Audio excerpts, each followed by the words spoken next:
अस्सलामु अलैकुम वरहमतुल्लाहि वबरकातुहू औज़ु बिल्लाहि मिनश शैतानिर रजीम बिस्मिल्लाहिर रहमानिर रहीम। ప్రవక్త ముహమ్మద్ సల్లల్లాహు అలైహి వసల్లం గారు ఒక విషయం చెప్పారు అని హజరత్ అబూ యహ్యా సుహైబ్ బిన్ సినాస్ రదియల్లాహు గారు తెలియజేస్తూ ఉన్నారు. ముందుగా నేను శాపగ్రస్తుడైన సైతాన్ బారి నుంచి సృష్టికర్త అయిన అల్లాహ్ యొక్క రక్షణని, అల్లాహ్ యొక్క సహాయాన్ని, రక్షణ వేడుకుంటూ ఉన్నాను. ఆమీన్.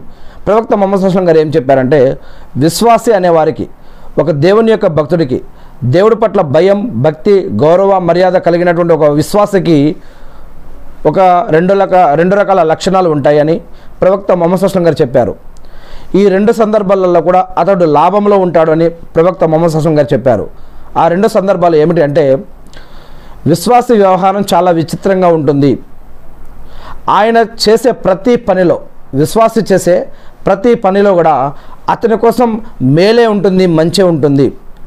విశ్వాసికి తప్ప మరెవ్వరికి ఈ యొక్క భాగ్యం ప్రాప్తించలేదు.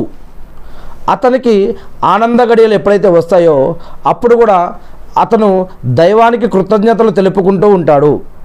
మరియు ఈ కృతజ్ఞత వల్ల అతనికే మేలు కలుగుతుంది.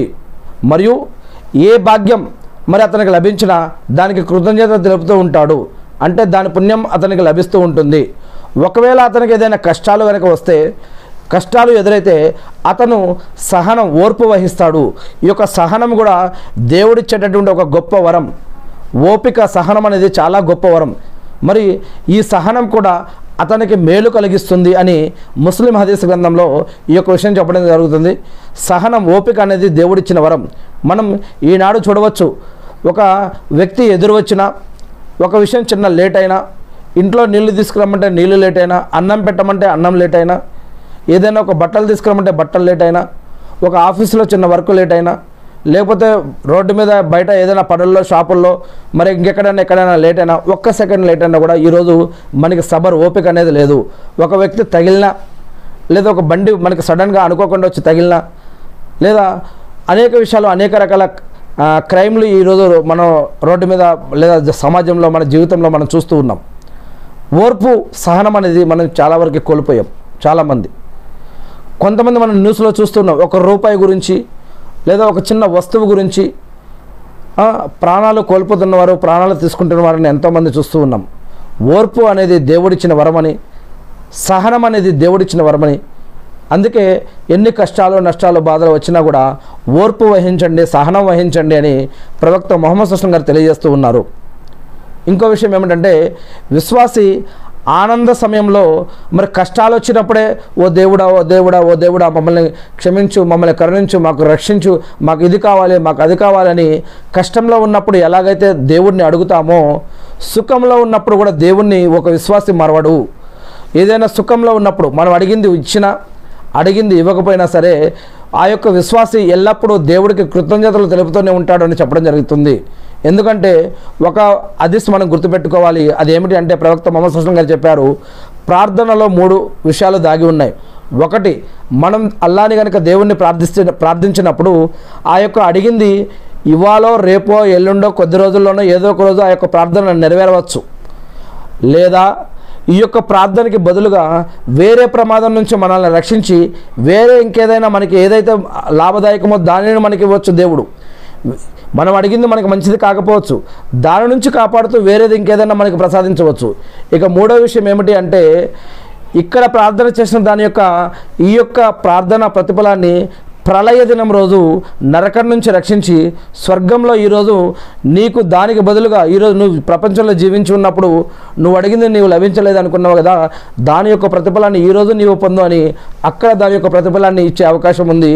ఇలా అందుకని ఒక విశ్వాసి దేవుణ్ణి ప్రార్థించి మరి ఎప్పుడూ కూడా ఆయన అలసిపోడు, సహనాన్ని కోల్పోడు, ఆయన మరి ఎప్పుడు కూడా లాస్ కాడని, ఆయన ఎప్పుడూ లాభంలోనే ఉంటాడు. అతడు కష్టంలో ఉన్నా, నష్టంలో ఉన్నా, బాధల్లో ఉన్నా, సంతోషంలో ఉన్నా కూడా దేవుణ్ణి మరవడు. మరి దేవుణ్ణి గుర్తుపెట్టుకొని దేవుడి పట్ల భయం, భక్తి, గౌరవం, మర్యాదతో జీవిస్తూ ఉంటారు అని, ఇదే సహనం, ఇదే మరి ఓర్పు అని. మరి ఈ యొక్క అతడు ఆనందంలో ఉన్నప్పుడు కూడా దేవుణ్ణి మర్చిపోడు. ఆనందంలో ఉన్నప్పుడు ఏదైతే తాను ఆనందం పొందడానికి ఏదైతే కారణం ఉందో దానికి దేవుడికి కృతజ్ఞతలు తెలుపుతూ ఉంటాడు. అప్పుడు కూడా లాభంలోనే ఉంటాడు. మరియు తనకి ఏదైనా నష్టం కలిగినప్పుడు కూడా అతడు దేవుణ్ణి ఆశ్రయిస్తాడు, దేవుణ్ణి ఆరాధిస్తాడు, దేవుణ్ణి అడుగుతాడని చెప్పడం జరిగింది. ఎందుకంటే ఓర్పు సహనం వహించాలి. దేవుణ్ణి స్తుతిస్తూ దేవుణ్ణి ప్రార్థిస్తూ కష్టాలలో కూడా మనం దేవుణ్ణి నమ్ముతూ ముందుకు వెళ్తూ ఉండాలి, మన పనులు మనం చేసుకుంటూ. అంతేగాని ఈ యొక్క దేవుడి మీద ప్రార్థించేసి ఇంకా కష్టాలు నష్టాలు బాధలు ఇబ్బందులు ఉన్నాయి డిప్రెషన్లకు గురై మనం టెన్షన్కి గురై మరి ఆత్మహత్యలు చేసుకోకూడదు. మరియు సిగరెట్టు గుట్కా తంబాకు జరదా అనే ఇటువంటి వ్యర్థ అలవాట్లకు పాడు అలవాట్లకి పోకూడదు.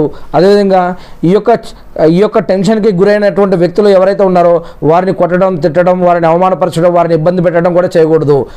మరి మనం సహనం వహించాలి, ఓర్పు వహించాలి, దేవుడిపైన నమ్మకం వేసి దేవుడిపైన భారం వేసి ముందుకు వెళ్ళాలి. ఇటువంటి ఓర్పు వహించడం వల్ల కూడా ఇటువంటి సహనం వహించడం వల్ల కూడా ఇది కూడా దేవుడిచ్చిన ఒక వరమని దీనివల్ల కూడా మనకి లాభం ఉంటుంది. ఏదైనా ఒక విషయంలో మనం ఓర్పు వహిస్తే ఏదైనా ఒక విషయంలో మనం సహనం వహిస్తే దీనివల్ల కూడా మనకి అల్లా వద్ద అనేక రకాల బెనిఫిట్స్ ఉన్నాయని ప్రవక్త ముహమ్మద్ సల్లల్లాహు అలైహి వసల్లం గారు తెలియజేస్తూ ఉన్నారు.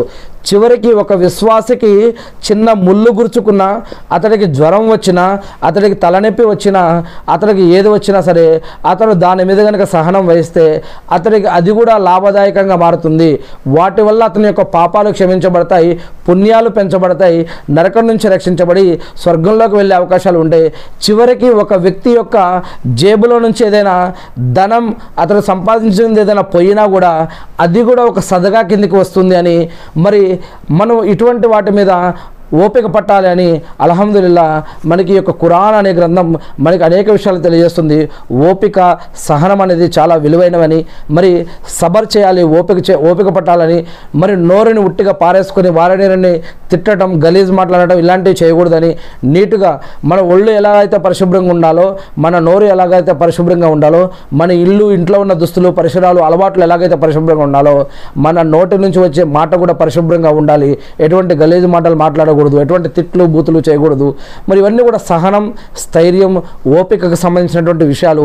మరి ఇవన్నీ కూడా ప్రవక్త ముహమ్మద్ సల్లల్లాహు అలైహి వసల్లం గారి ద్వారా మనకు తెలియజేయబడుతూ ఉన్నాయి.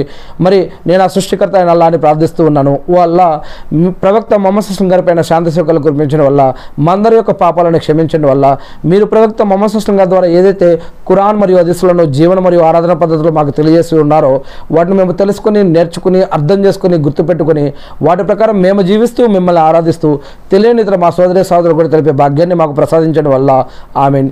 అల్లాహు అక్బర్, అల్హమ్దులిల్లాహ్, సుబ్హాన్ అల్లాహ్, అల్లాహు అక్బర్, అష్హదు అన్ లా ఇలాహా ఇల్లల్లాహు వ అష్హదు అన్న ముహమ్మదన్ అబ్దుహు వ రసూలుహు. అల్లాహు అక్బర్.